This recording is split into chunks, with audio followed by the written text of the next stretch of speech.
सर्वेभ्यो नमः। मैं doctor Praful sir. आप कैसे हैं? मुझे आशा और विश्वास है कि आप अच्छे होंगे। मेरे यूट्यूब चैनल पर आप सभी का स्वागत है। जैसा कि हम लोग इसके पहले वाले वीडियो में रस पर चर्चा कर चुके हैं, जिसमें हम लोग पढ़े थे कि रस का अर्थ क्या होता है। तो रस का अर्थ होता है आनंद। रस की परिभाषा किसने दिया है? सर्वप्रथम रस की परिभाषा आचार्य भरत मुनि ने दिया था। क्या दिया था? विभाव अनुभाव व्यभिचारी भाव संयोगाद रस निष्पत्ति।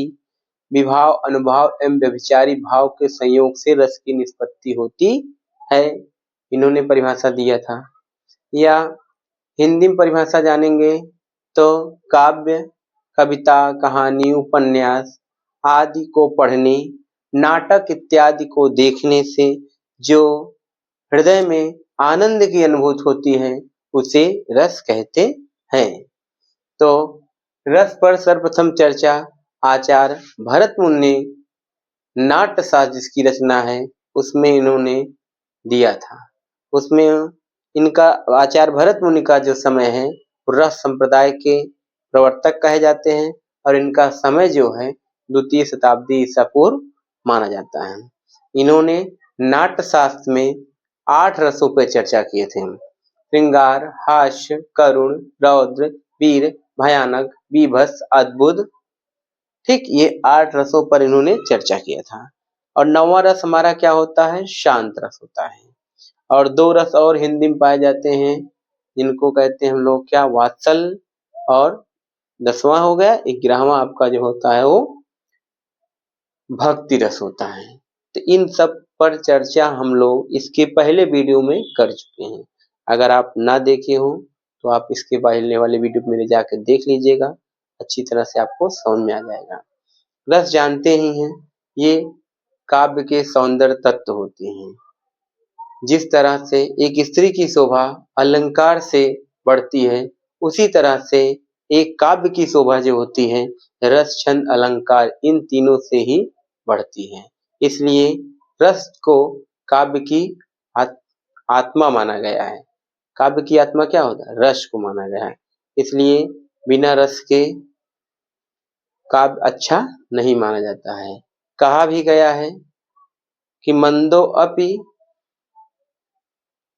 बिना प्रयोजन के मंद भी कोई कार्य अपना नहीं करता है।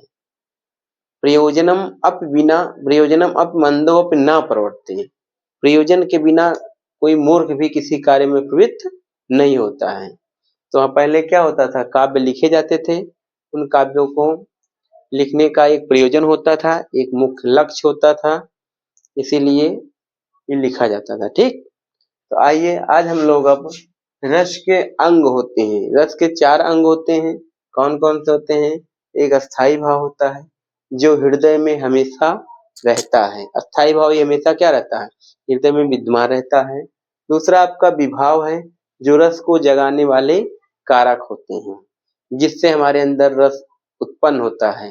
जैसे हास्य रस हो गया, कोई हंसी मजाक कोई कार बोलेगा तो हमारे अंदर क्या हो जाएगा? हास्य रस उत्पन्न हो जाएगा। तो रस को जगाने वाले कारक को क्या कहा जाता है? विभाव कहा जाता है। अनुभव क्या होता है? आश्रय या चेष्टाएं, जो हम लोग शारीरिक चेष्टाएं करते हैं वो सब क्या होता है? अनुभव कहलाता है। और संचारी भाव जो होता है ये मन में आने जाने वाले अस्थायी भाव होते हैं। ये समय के अनुसार आते हैं और फिर चले जाते हैं। तो ये कुल मिलाकर संचारी भाव की संख्या कुल कितनी होती है? संचारी भाव की संख्या 33 मानी गई है। कितनी मानी गई है? 33 संचारी भाव होते हैं आपके। तो मुख्य रूप से जो रस होते हैं 9 होते हैं। 9 रस कौन कौन से होते हैं? हम आपको 9 रस को ट्रिक के माध्यम से आज याद कराऊंगा, तो आप ध्यान से मेरे साथ बने रहिए। हमारा ट्रिक क्या है? त्रिहाक, रौबीभ, बी असा। क्या है? श्रीहाक, रौबीभ, बी असा। इन 3 शब्दों को आप अच्छे से याद कर लीजिए। ठीक, क्या है? त्रिहाक, रौबीभ, बी अशा। ठीक, अब देखिए इसमें कौन 9 रस कैसे निकलेंगे? श्री से हो जाएगा आपका श्रृंगार रस। हा से क्या हो जाएगा? हास्य रस। का से क्या हो जाएगा? करुण रस। रौ मतलब रौद्र रस। बी से वीर रस हो जाएगा। भ से भयानक रस हो जाएगा। बी से बीभत्स। आ मतलब अद्भुत रस और सा से शांत रस।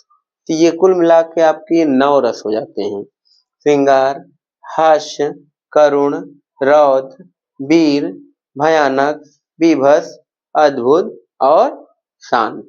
ये 9 रस हो जाते हैं। इन 9 रसों का हम लोग क्या करेंगे आज? 9 रस का स्थायी भाव याद करेंगे। कैसे याद करेंगे? इसका भी मैं ट्रिक्स के माध्यम से आपको, कुछ कहानी के माध्यम से आपको याद कराऊंगा। जैसे देखिए, श्रृंगार रस का स्थायी भाव क्या होता है? रति। तो कैसे याद करेंगे? श्रृंगार रस का स्थायी भाव रति माना गया है। तो इसमें क्या होता है? श्रृंगार रस जैसे हमारा एक कामदेव की पत्नी है, इनका नाम क्या है? रति। रति क्या करती है?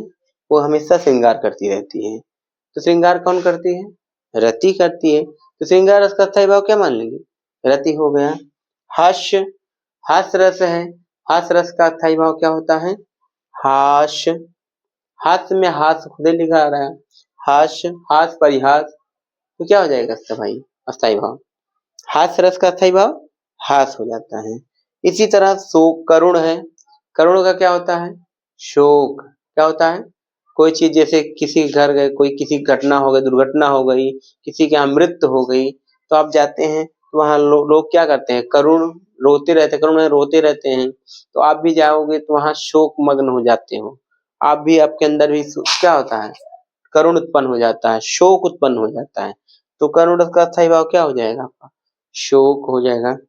इसी तरह रौद्र है। रौद्र, रुद्र।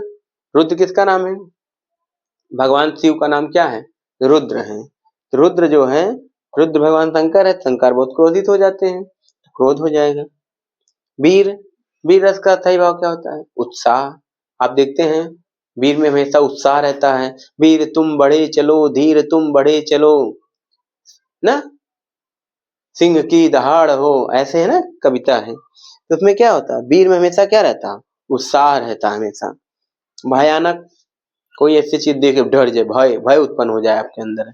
भयानक में क्या होता है? भयानक का अस्थायी भाव, भयानक में भय खुदे लिखा, खुद इसमें लिखा है भय। तो क्या हो जाएगा? भयानक का अस्थायी भाव क्या हो जाता है? भय हो जाता है। बीभत्स, बीभत्स में क्या होता है? बीभत्स का होता है जुगुप्सा। जुगुप्सा मतलब होता है घृणा। ऐसी कोई चीज आप देख जिसके आपके मन में क्या घृणा उत्पन्न हो जाए, देखने का मन न करे, वो वही क्या होता है? बीभत्स का स्थायी भाव का जुगुप्सा, अर्थात उसको कहते हैं घृणा। तो बीभत्स का स्थायी भाव क्या हो जाएगा? जुगुप्सा। और अद्भुत, अद्भुत, अद्भुत का स्थायी भाव क्या होता है? विस्मय। विस्मय में होता है आश्चर्यचकित हो जाना। कोई ऐसी चीज आप देख लिए हैं जिससे आप आश्चर्यचकित हो जाएंगे, तो क्या होता है? तो अद्भुत रस का स्थायी भाव क्या होता है? विस्मय। ठीक। और 9वां रस हमारा क्या है? शांत। शांत रस का स्थायी भाव क्या माना गया है? निर्वेद या शम। आचार्य मम्मट है, संस्कृत के कवि हैं। इन्होंने क्या शांत रस का स्थायी भाव निर्वेद माना है, और आचार्य विश्वनाथ जी ने शांत रस का स्थायी भाव क्या माना है? शम माना है। शम। ठीक। और 2 रस और हैं जो हिंदी में आपके मिलते हैं। जैसे 10वां हमारा रस होता है वात्सल्य। वात्सल्य रस क्या होता है? जैसे संतान के प्रति प्रेम जो होता है, संतान के प्रति जो अनुराग होता है, संतान के प्रति जो प्यार होता है, स्नेह होता है, वो क्या कहलाता है? उसमें वात्सल्य रस होता है। जैसे पिता का पुत्र के प्रति प्रेम है, पिता का पुत्र पर अनुराग होता है, प्यार होता है, स्नेह होता है। वो जैसे माता का पुत्री के प्रति होता है, या माता का पुत्र के प्रति, पिता का पुत्री के प्रति। ठीक। ये सब क्या है? वात्सल्य रस होता है उसमें। भक्ति, भक्ति में क्या होता है? जैसे ईश्वर के प्रति भक्ति होती है, ईश्वर के प्रति हमारा अनुराग होता है, ईश्वर के प्रति हमारी क्या होती है? श्रद्धा होती है। ये सब होता है क्या? भक्त रस का स्थायी भाव क्या होता है? ईश्वर प्रेम। और वात्सल्य का स्थायी भाव संतान प्रेम। ये कुल मिला के आपके 9 रस हैं। यहाँ से आपको हर परीक्षाओं में क्वेश्चन जरूर पूछे जाते हैं। कोई परीक्षा हो आप देख लेंगे, हाई स्कूल, इंटरमीडिएट परीक्षा, इसके बाद आप ऊपर चलेंगे टेट देते हैं, सीटेट होता है, सुपर टेट होता है, टीजीटी या बीएड एंट्रेंस एग्जाम होता है, कोई परीक्षा होती है, वनडे एग्जाम होता है, उसमें यहाँ से आपके एक क्वेश्चन जरूर पूछे जाते हैं। तो आप नवरस को इन 3 शब्दों के माध्यम से याद कर लीजिए। श्रृंगार, हास्य, हाक, रौबी, बियसा। श्रृंगार, हास्य, करुण, रौद्र, वीर, भयानक, बीभत्स, अद्भुत और शांत, ये नवरस हो जाते हैं।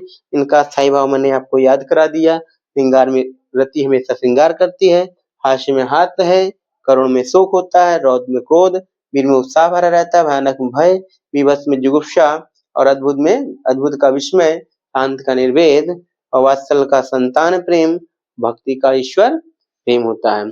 यहाँ से आपके एक क्वेश्चन अवश्य पूछे जाएंगे, इसलिए इसे पूछे जाएंगे श्रृंगार, हास्य, करुण, रौद्र, इन चारों में शोक किसका स्थायी भाव है? तो करुण रस का। या भयानक का स्थायी भाव क्या होगा? भय होता है। वीर रस का स्थायी भाव क्या होता है? उत्साह होता है। इस तरह से क्वेश्चन आपको पूछे जाते हैं, तो आप अच्छी तरह से इसको समझ लीजिए, इसको नोट कर लीजिए आप कहीं पर, इससे आपको समय समय पर कुछ चीजें भूल जाते हैं, आपको याद आता रहे। ठीक, मुझे आशा और विश्वास है आप समझ गए होंगे। धन्यवाद। नमो नमः।